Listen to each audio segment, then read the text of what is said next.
All right, guys. No Mike Conley turned out to be a big problem for the Jazz tonight.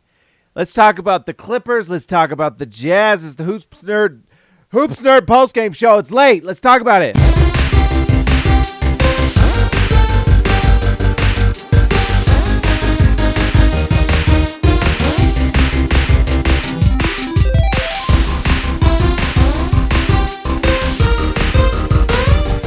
All right, let's get into this, guy.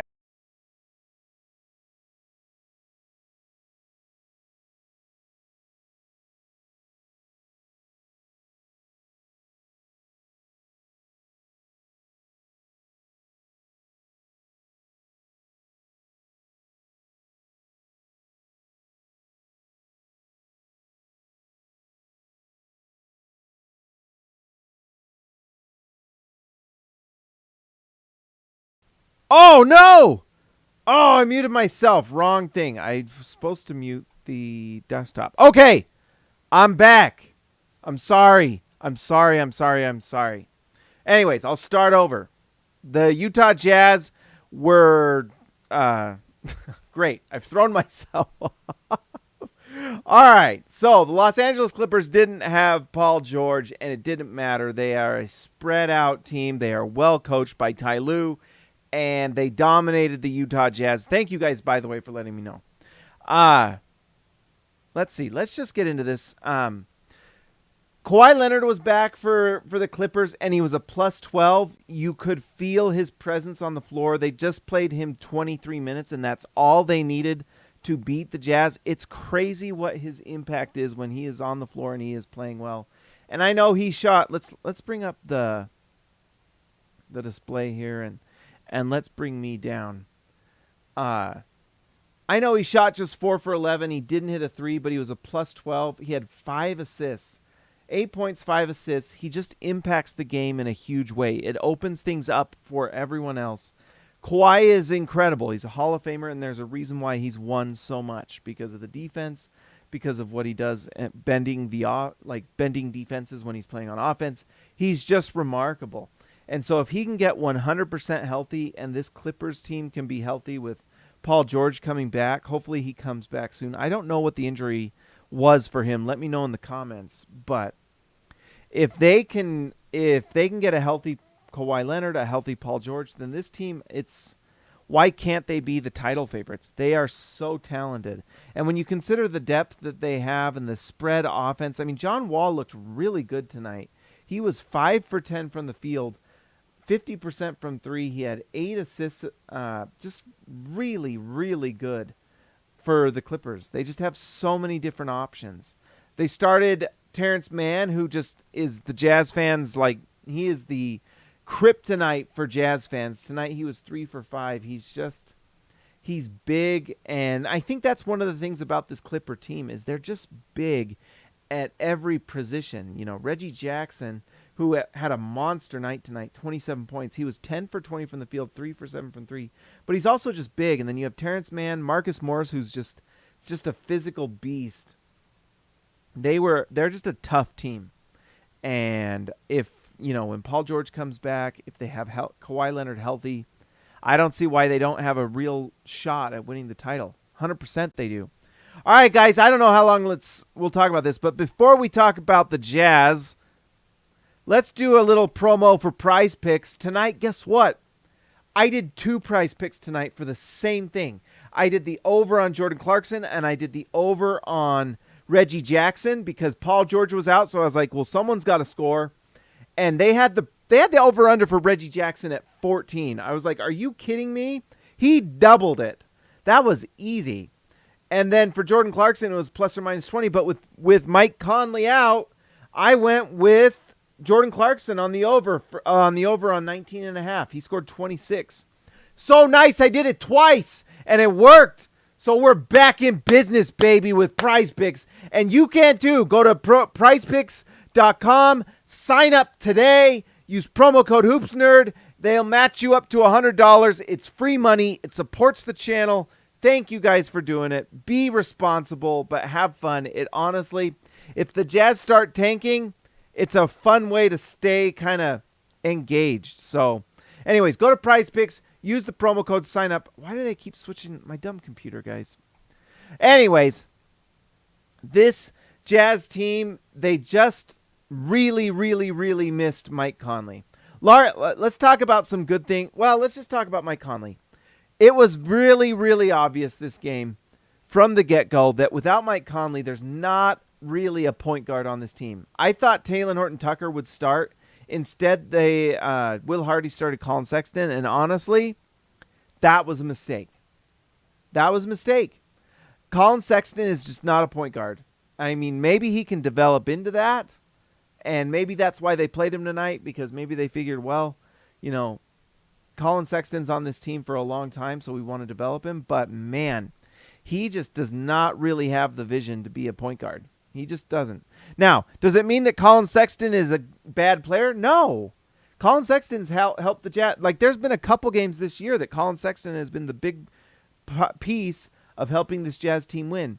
But if you are expecting Colin Sexton to have the vision and passing and ability that Mike Conley brings, you just are not going to get it. And they had issues tonight, and you can see that. 1 assist for Colin Sexton in 28 minutes. Will Hardy at one point during the game, you can go to my Twitter feed, he was just laying into Colin Sexton. He was not happy. So we'll see what happens next game. But what's interesting, and we mentioned him already, Talen Horton-Tucker, he had a monster game. Talen Horton-Tucker all of a sudden is looking like a really nice option for the Jazz. Tonight in 20 minutes, he was 5 for 9 from the field, 2 for 4 from 3. I mean, honestly, look at these numbers. These are just really good. He gets to the free throw line. He took just 3 free throws, but he also had the 2 assists. But this does not tell the story. He is getting better and better and better at finding open players, and he's getting more and more comfortable with driving and kicking, knowing what he's doing. He's getting in better shape. I mean, honestly, he's only 21 years old. We've talked about this before. He's 21. He's in his 3rd season. He's 21 years old. He's younger than Ochai Agbaji. So Talen Horton-Tucker, he might be a really nice find for this Jazz team, who is in desperate need of a playmaker with Mike Conley out. So I'm really interested to see next game if Talen Horton-Tucker starts, because, man, he's really proving to be an impressive find for this Jazz team. The other impressive find, he's been this way all season, Lauri Markkanen is putting together a lot of consistency. Tonight he scores 25 again. So that's 3 games over 20 points. He was 10 for 21 from the field. He was just 1 for 5 from 3, so the 3-point shot wasn't there. But he did have 10 rebounds and 3 assists. A block shot and a steal, too. He's filling up the stat sheet. He was a plus 14 for the Jazz in a loss. So I don't know if you can really quantify how important Lauri Markkanen is for this team. He really is one of the major reasons, along with Mike Conley, to why this Jazz team is so good this year. When Lauri Markkanen is scoring the ball and being aggressive, the Jazz are just a top-tier team. As long as Mike Conley's on the floor, obviously. But one thing that I'm noticing with Markkanen is he's being more and more physical. And one thing that was impressive this game is, if you'll remember, and if you go watch the last Clippers game, Marcus Morris took him out of the game. He out-physicaled him. Markkanen didn't have the energy that night, and because Morris was so physical with him, he just completely removed him from the game. Tonight, Markkanen overcame that, so that's a really cool sign that Markkanen is one of those guys that can overcome some of those things, and he can come back and be tough and not back down from someone like Marcus Morris, who is a tough dude. Kelly Olynyk had another interesting night. He was 6 for 7 from the field. He hit all 3 of his 3-pointers. He was perfect from the free throw line. He drew some charges. He had a few. He had 1 turnover here. I think he had 2. I don't know. But Kelly Olynyk continues to be fantastic for the Jazz. He's so good for Utah, and he was good tonight. It's too bad it wasn't enough. Jared Vanderbilt is one of those guys that, 10 rebounds, 5 assists, and 6 points. One of these nights he's going to get that triple-double. One of these nights. It was close tonight, to be honest. He's just such a funky player, but he's so good defensively, and it's obvious he's the Jazz's best defender. He just does. I mean, he can guard wings, he can guard bigs, he can play center. He's just super versatile as a defender and honestly as an offensive player. For someone who can't really shoot the ball, although he does shoot the corner three. So let's not say he can't shoot because we have watched him shoot the corner three this year. He didn't take one tonight. But it's interesting, he doesn't have all that much touch around the rim. It's kind of, he's such a unique player. If he can just improve his touch a little bit and become a consistent corner three shooter, not even elite, but just consistently pretty good, then he becomes such a versatile player for Utah. But for now, because of his inability to be consistently a good shooter, it means that Kelly Olynyk has to start, and you can't start someone like Walker Kessler. It'll be interesting to see over time if Kessler does eventually get the start, if the Jazz start making some trades. Who knows if they will, but for now, this is the starting lineup, and it works because Olynyk can stretch the floor, and Vanderbilt struggles to stretch the floor. He does shoot the corner three, though. Jordan Clarkson had another nice night. Jordan Clarkson, who to me is kind of the heart of this team. He plays near 40 minutes, which has got to be like a high for the season for anyone on this team. Hardy, just as a side note, has done an incredible job of spreading the minutes out with this team. But it's clear he's got the guys that now that he really trusts, and he doesn't trust anyone more than he does Jordan Clarkson, who was 44% from the field, 36% from three. He really willed the Jazz back into this game. 4 assists, 4 rebounds, and he was a +7. I love Jordan Clarkson. He's amazing. He's great in the locker room. He's great on the floor. You know, any team that has Jordan Clarkson is lucky, and I hope he retires a Jazz man because he's fantastic. And I know the Jazz lost tonight, but man, this guy just is so great to have on your team. What else can you say? We already talked about Colin Sexton. He really struggled tonight, both offensively and just as a playmaker, and defensively as well. Just a rough night for Colin Sexton. It doesn't mean he's bad. Doesn't mean he won't get better. It's just sometimes you're going to have nights like this, and it's just a chance to improve. Malik Beasley, this might be as much a reason the Jazz lost this game as any. He has had such a hot streak lately, and tonight the shot just wasn't falling. 2 for 11 from the field, 2 for 10 from three. I mean, honestly, that right there is kind of the game. If Malik Beasley has another one of his nights where he's just shooting the ball, then the Jazz win this game, 114-121. But is this related to Mike Conley? You know, because Malik Beasley is a shooting guard, and it's not that he can't set up his own shot, but he's not an elite playmaker. He's a shooting guard.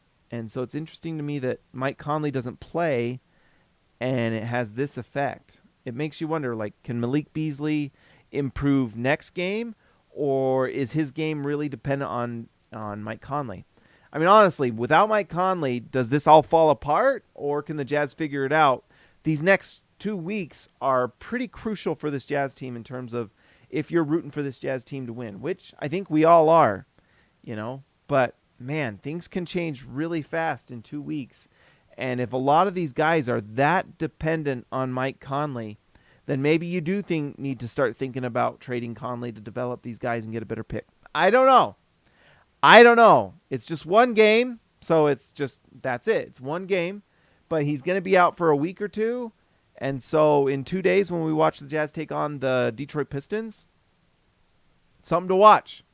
Is he good? Are the Jazz able to overcome it, or do they not have a point guard that can do it? I think the Jazz need to start Talen Horton-Tucker next game. THT is a better point guard than Colin Sexton, and he's going to make these guys better. And I think they have to start him and put Colin Sexton back into his sixth man role, which I think he's better at anyway. I think this just needs to flip right there, and this might have been a different game as well. Maybe. Robert Hall of Fame, $5. Thank you, my man. Our lack of PG on the floor was fairly obvious. It was a mess out there. Also, bad call at the end. What was Hardy yelling at Sexton for? I think he was yelling at Sexton because Sexton was looking to get his own. I don't think Sexton was looking to pass the ball. And one thing, just out of curiosity, look at this, 22 assists. The Jazz are averaging 29 as a team. Without Mike Conley, you lose those assists. And it's pretty rough when you go from Mike Conley, who is moving the ball, and you're now with Colin Sexton, who has 1 assist in this game. So doesn't mean the Jazz can't improve. Doesn't mean they can't learn from it and get better. This is probably a learning experience for Sexton. Like, hey, you do that, we're not going to win. And I think it's interesting. It's kind of a gut check thing for Sexton, to be honest, because this Jazz team was the number one team in the Western Conference. I think they still might be. I think they still are because they're 12-7 now. And it's got to be a little bit, hopefully Sexton can kind of see that and say, hey, my play was not good enough.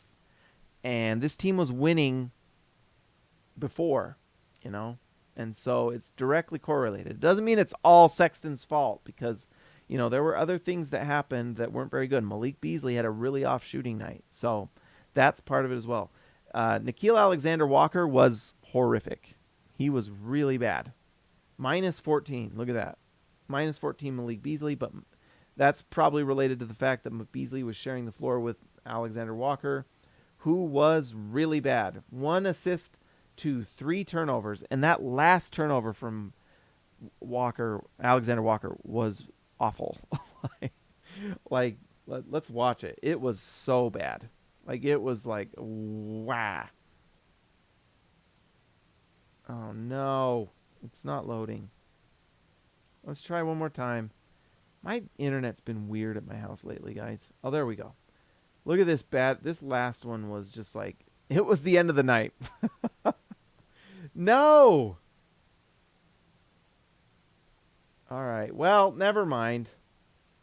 Should we just take a second and see? Come on. Here we go. All right. Was this? Oh, this was this one. Woof. See, that's just a bad pass. And then this one. Oh, yeah. This was the one. Look at this.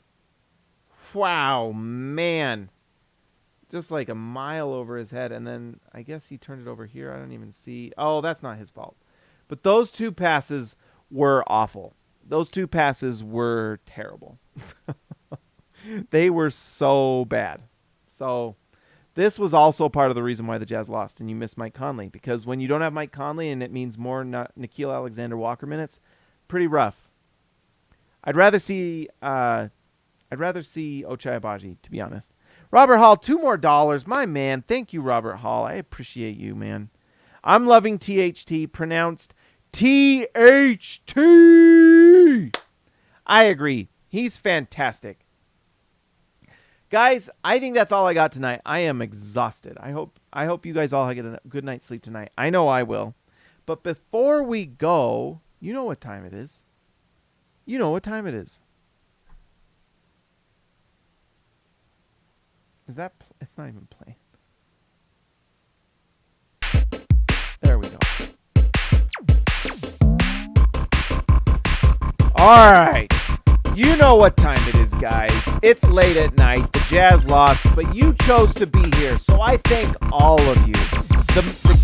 The show started off with me being muted. What a moron I am. What a rookie mistake. But it'll get better. All right, let's give a shout out to Jared Chanderville, Shanteric, Jorge Arrizaga, mi amigo de Bajo, Elliot, Baby Elliot Matson, Ryan Perry, the legend, Jordan the Go, Best World, Just Buckets, JB, Zap Watts, gave the preview tonight on SLC Dunk. Everyone tells Zap he's a great writer because he is legit. Total Game Domination, TGD, Christian House Money to Haas, Tyson Price, The Price is Right, X marks the spot for Zintas, Joshua Hansen, the Danish Destroyer, Ezekiel Raicide, the man from Down Under, Austin R. Grant, Editor Extraordinaire, Donald Schooley, Fooling all of us, BWCB, Darren Williams, Carlos Boozer, Patrick Kugubo, The Connoisseur, and Robert Hall of Fame. Robert, I am going to go to bed.